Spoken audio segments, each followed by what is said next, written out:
اعوذ باللہ من الشیطان الرجیم۔ بسم اللہ الرحمن الرحیم۔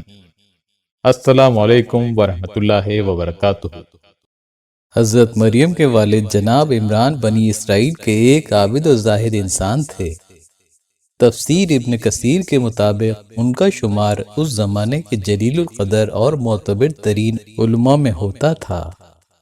اسی زہد و عبادت کی وجہ سے نماز کی امامت بھی انہی کے سپرد تھی، اور ان کی بیوی حنہ بھی بہت پارسا اور عابدہ تھیں، اور اپنی نیکی کی وجہ سے یہ گھرانہ بنی اسرائیل میں بہت زیادہ محبوب و مقبول تھا۔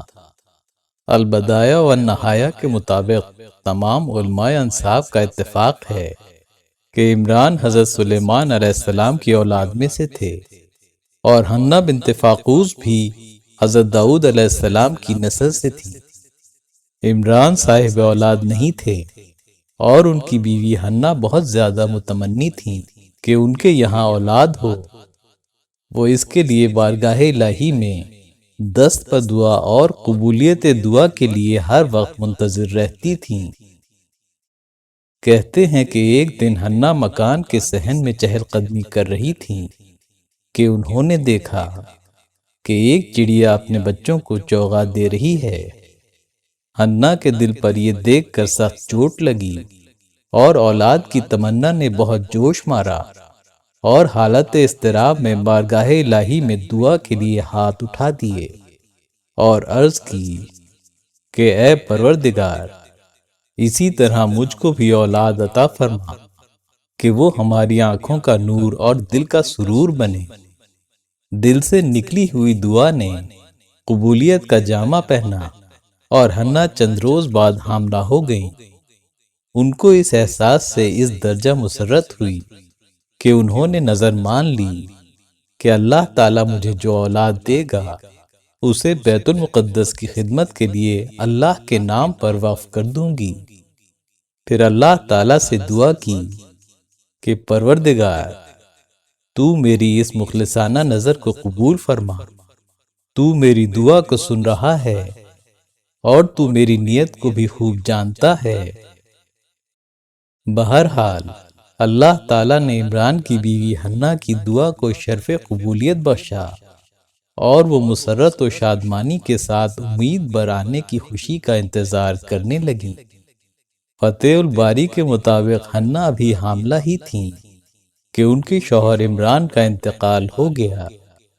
جب مدت حمل پوری ہوئی اور ولادت کا وقت آ پہنچا تو حنہ کو معلوم ہوا کہ ان کے بطن سے لڑکی پیدا ہوئی ہے۔ جہاں تک اولاد کا تعلق ہے، حنہ کے لیے یہ لڑکی بھی لڑکے سے کم نہ تھی، مگر ان کی یہ تمنا تھی کہ بیٹا پیدا ہوتا، کیونکہ لڑکا بنسبت لڑکی کے بیت المقدس کی خدمت زیادہ بہتر طریقے سے پوری کر سکتا تھا۔ اگرچہ ان کو اولاد ہونے کی خوشی ضرور ہوئی، لیکن جو نظر مانی تھی، اس اعتبار سے لڑکی پیدا ہونے پر رنج بھی ہوا۔ اس لیے انہوں نے افسوس اور معذرت کے ملے جلے جذبات کے ساتھ بارگاہ الہی میں عرض کی، جیسا کہ سورہ آل عمران میں آتا ہے، اے میرے رب، میں نے تو یہ لڑکی جنی ہے، اور جو کچھ اس نے جنا اللہ اسے خوب جانتا ہے، اور بیٹا بیٹی کی طرح نہیں ہوتا، اور میں نے اس کا نام مریم رکھا ہے، اور میں اسے اور اس کی اولاد کو شیطان مردود سے بچا کر تیری پناہ میں دیتی ہوں۔ اللہ تبارک و تعالی نے ان کی دعا بھی قبول کی، اور ان کی نظر بھی قبول کر لی، اور فرمایا کہ اس کی وجہ سے تمہارا خاندان بھی معزز اور مبارک قرار پایا۔ حنہ نے لڑکی کا نام مریم رکھا۔ سریانی میں اس کے معنی خادم کے ہیں، چونکہ یہ مسجد کی خدمت کے لیے وقف کر دی گئیں، اس لیے یہ نام موزوں سمجھا گیا۔ چنانچہ مسند عبدالرزاق میں ہے، حضرت ابو ہریرہ رضی اللہ تعالیٰ عنہ سے روایت ہے، رسول اللہ صلی اللہ علیہ وآلہ وسلم فرماتے ہیں، ہر بچے کو شیطان اس کی پیدائش کے وقت ٹھوکا دیتا ہے، اسی سے وہ چیخ کر رونے لگتا ہے، لیکن مریم اور عیسیٰ علیہ السلام اس سے بچے رہے۔ اگر تم چاہو تو اس آیت کو پڑھ لو، وَإِنِّي أُعِيذُهَا بِكَ وَذُرِّيَّتَهَا مِنَ الشَّيْطَانِ الرَّجِيمِ۔ یہ حدیث اور بھی بہت سی کتابوں میں مختلف انداز سے مروی ہے۔ ایک روایت کے مطابق شیطان ایک یا دو دھچکے مارتا ہے۔ ایک حدیث میں صرف حضرت عیسیٰ علیہ السلام کا ہی ذکر ہے کہ شیطان نے انہیں بھی دھچکا مارنا چاہا، لیکن انہیں دیا ہوا ٹھوکا پردے میں لگ کر رہ گیا۔ حضرت مریم علیہ السلام کی والدہ کی نظر کو پروردگار عالم نے بخوشی قبول فرما لیا اور انہیں بہترین طور سے نشو و نما بخشی، ظاہری خوبی بھی عطا فرمائی اور باطنی خوبی سے بھرپور کر دیا، اور اپنے نیک بندوں میں ان کی پرورش کرائی تاکہ علم اور خیر اور دین سیکھ لیں۔ حضرت زکریا علیہ السلام کو ان کا کفیل بنا دیا۔ سیدہ مریم علیہ السلام کی پرورش کے بارے میں ہر ایک دوسرے پر سبقت کرتا تھا۔ سب کی چاہت تھی کہ اس دولت سے مالا مال ہو جاؤں اور یہ اجر مجھے مل جائے۔ جب آپ کی والدہ صاحبہ آپ کو لے کر بیت المقدس کی مسجد سلیمانی میں تشریف لائیں اور وہاں کے خادموں سے، جو سیدنا موسیٰ علیہ السلام کے بھائی ہارون علیہ السلام کی نسل میں سے تھے، کہا کہ میں انہیں اپنی نظر کے مطابق اللہ کے نام پر وقف کر چکی ہوں، تم اسے سنبھالو۔ سیدنا عمران علیہ السلام یہاں کے نماز کے امام تھے اور قربانیوں کے محتمم تھے، اور یہ ان کی صاحبزادی تھیں، تو ہر ایک نے بڑی چاہت سے ان کے لیے ہاتھ پھیلا دیے۔ ادھر سیدنا زکریا علیہ السلام نے اپنا ایک حق اور جتایا کہ میں رشتے میں بھی ان کا خالو ہوتا ہوں، تو یہ لڑکی مجھ ہی کو ملنی چاہیے، اور لوگ راضی نہ ہوئے۔ آخر قرعہ ڈالا گیا، اور قرعے میں ان سب نے اپنی وہ قلمیں ڈالی جن سے وہ تورات لکھتے تھے، تو قرعہ سیدنا زکریا علیہ السلام کے نام نکلا، اور یہی سعادت سے مشرف ہوئے۔ سورہ آل عمران میں ارشاد باری تعالیٰ ہے، یہ غیب کی خبریں ہیں، ہم بذریعہ وحی تمہیں اطلاع دیتے ہیں، اور تو ان کے پاس نہیں تھا جب اپنا قلم ڈالنے لگے تھے کہ مریم کی پرورش کون کرے، اور تو ان کے پاس نہیں تھا جب وہ جھگڑتے تھے۔ اس کی تفصیل یہ ہے کہ ان میں سے ہر ایک نے اپنا اپنا معروف قلم اٹھا کر ایک خاص جگہ رکھ دیا۔ پھر ایک نابالغ بچے سے کہا کہ ان میں سے ایک قلم اٹھائے۔ اس نے جو قلم اٹھایا وہ زکریا علیہ السلام کا تھا۔ دوسری مفصل روایتوں میں یہ بھی ہے کہ سب نے کہا ہم دوبارہ قرآن اندازی کریں گے، اور اس کا طریقہ یہ ہوگا کہ سب لوگوں کے قلم بہتے دریا میں ڈالے جائیں۔ جس کا قلم پانی کے بہاؤ کے خلاف الٹے رخ بہنے لگے گا وہ مریم کی کفالت کرے۔ چنانچہ نہر اردن پر جا کر یہ قلمیں ڈالی گئیں۔ جب قلم ڈالے گئے تو سب کی قلمیں تو پانی بہا کر لے گیا، صرف سیدنا زکریا علیہ السلام کا قلم ٹھہر گیا، بلکہ الٹے رخ بہنے لگا۔ پھر انہوں نے کہا تیسری بار قرعہ ڈالنا چاہیے، جس کا قلم پانی کے بہاؤ کے رخ چلے وہ جیتے گا، اور جس کا الٹے رخ چلے گا وہ ہارے گا۔ اس دفعہ سب کے قلم الٹے رخ بہنے لگے، اور حضرت زکریا علیہ السلام کا قلم پانی میں سیدھے رخ بہتا رہا۔ چنانچہ حضرت زکریا علیہ السلام ہی حضرت مریم علیہ السلام کے سرپرست تسلیم کیے گئے۔ ایک تو قرعے میں ان کا نام نکلا، دوسرے قریب کے رشتہ دار تھے، پھر یہ خود ان تمام کے سردار، امام بلکہ نبی تھے۔ پس انہی کو سیدہ مریم علیہ السلام کی کفالت سونپ دی گئی۔ ابن اسحاق رحمت اللہ علیہ فرماتے ہیں، یہ اس لیے کہ مریم علیہ السلام یتیم ہو گئی تھی، لیکن دوسرے بزرگ فرماتے ہیں کہ قحط سالی کی وجہ سے ان کی کفالت کا ذمہ زکریا علیہ السلام نے اپنے ذمے لے لیا تھا۔ ہو سکتا ہے کہ دونوں وجوہات اتفاقاً آپس میں مل گئی ہوں۔ حضرت مریم علیہ السلام اپنے خالو زکریا علیہ السلام کی پرورش و تربیت میں تھیں، جو اس وقت کے بنی اسرائیلی نبی تھے۔ تمام بنی اسرائیل دینی امور میں انہی کے تابع فرمان تھے۔ محمد بن اسحاق کے مطابق جب زکریا علیہ السلام نے حضرت مریم علیہ السلام کی کفالت سنبھالی تو مریم علیہ السلام کو ان کی خالہ کے حوالے کر دیا اور یہی ان کی دیکھ بھال کرتی رہیں۔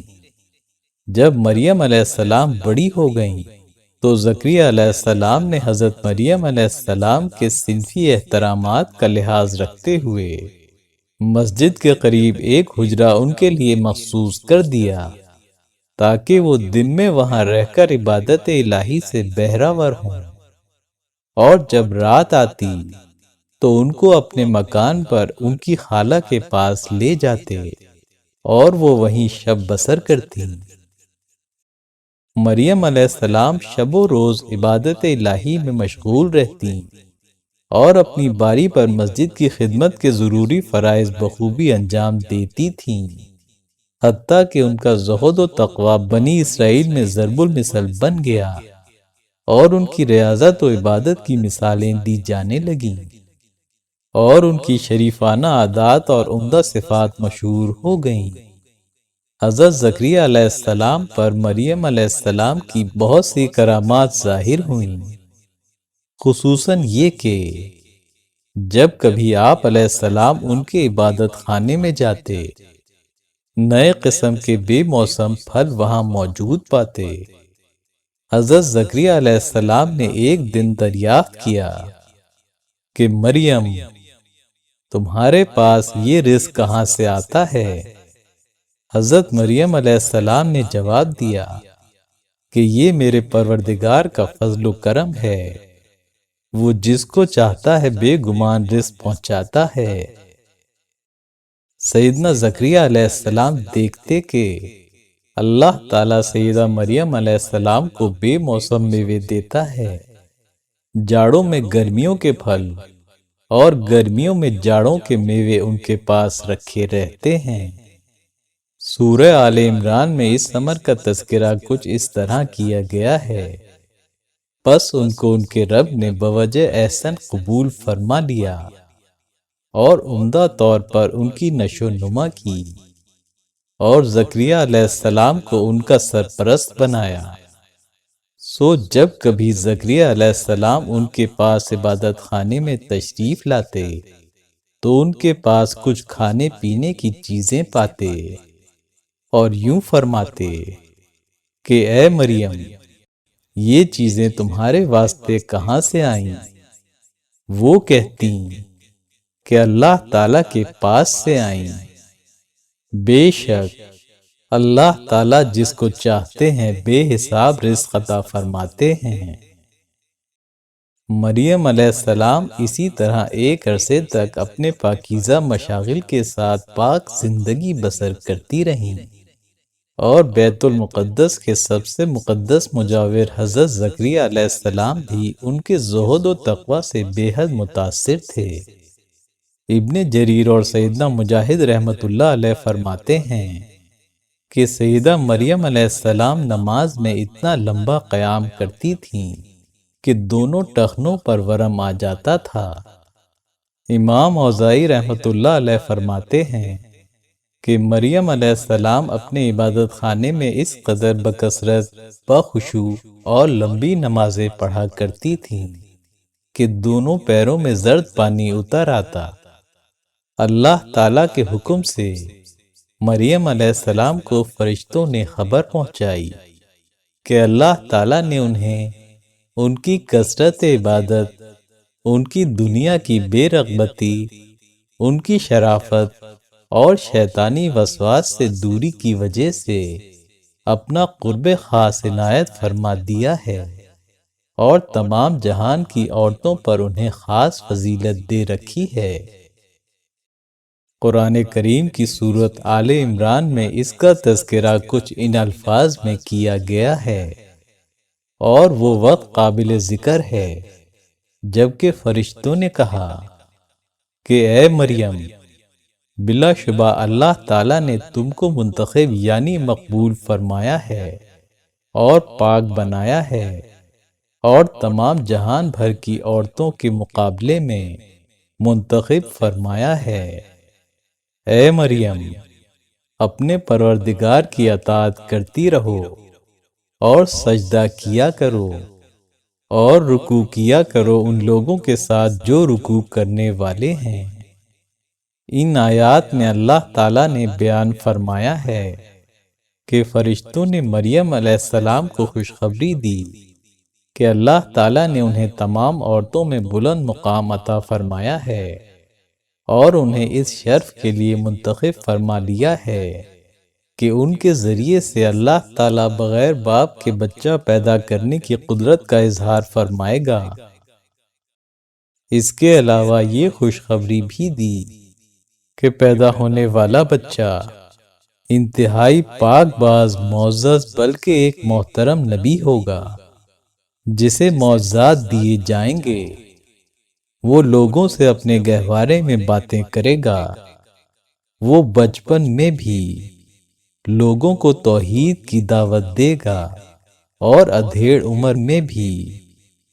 حضرت مریم علیہ السلام کو اس خوشخبری پر بہت تعجب ہوا، کیونکہ وہ شادی شدہ بھی نہ تھیں اور بد کرداری سے بھی مبرہ و پاکیزہ تھیں۔ فرشتے نے انہیں بتایا کہ اللہ تعالیٰ ہر چیز پر قادر ہے۔ وہ جب کوئی کام کرنے کا فیصلہ کر لے تو اس کا کن کہنا کافی ہوتا ہے۔ وہ کام بغیر اسباب کے بھی ہو جاتا ہے۔ حضرت عیسیٰ علیہ السلام کی پیدائش کا مکمل واقعہ آئی بٹن میں دے دیا گیا ہے۔ حضرت مریم علیہ السلام کو حکم دیا گیا کہ بکثرت عبادت اور رکوع و سجود میں مشغول رہیں تاکہ اس عزت افزائی کی مستحق ثابت ہوں اور اس نعمت کا شکر ادا ہو۔ اس حکم کی تعمیل میں آپ بہت طویل قیام کیا کرتی تھیں۔ ایک اور مقام پر سورہ مائدہ میں قرآن عزیز نے ان کو صدیقہ کہا ہے۔ ارشاد باری تعالیٰ ہے، عیسیٰ ابن مریم تو صرف ایک پیغمبر ہیں جن سے پہلے اور بہت سے پیغمبر گزر چکے ہیں، اور ان کی والدہ صدیقہ یعنی بہت سچی ہیں۔ اللہ تعالیٰ نے حضرت مریم علیہ السلام کو مقام صدیقیت کی حامل خواتین میں سب سے بلند مقام عطا فرمایا۔ حضرت انس رضی اللہ تعالیٰ عنہ سے روایت ہے کہ رسول اللہ صلی اللہ علیہ وآلہ وسلم نے فرمایا، 4 خواتین تمام جہانوں کی عورتوں سے افضل ہیں: مریم بنت عمران، فرعون کی بیوی آسیہ، خدیجہ بنت خویلد، اور فاطمہ بنت محمد صلی اللہ علیہ وآلہ وسلم۔ امید ہے ویڈیو آپ کو پسند آئی ہوگی۔ پسند آنے کی صورت میں لائک اور شیئر ضرور کیجیے۔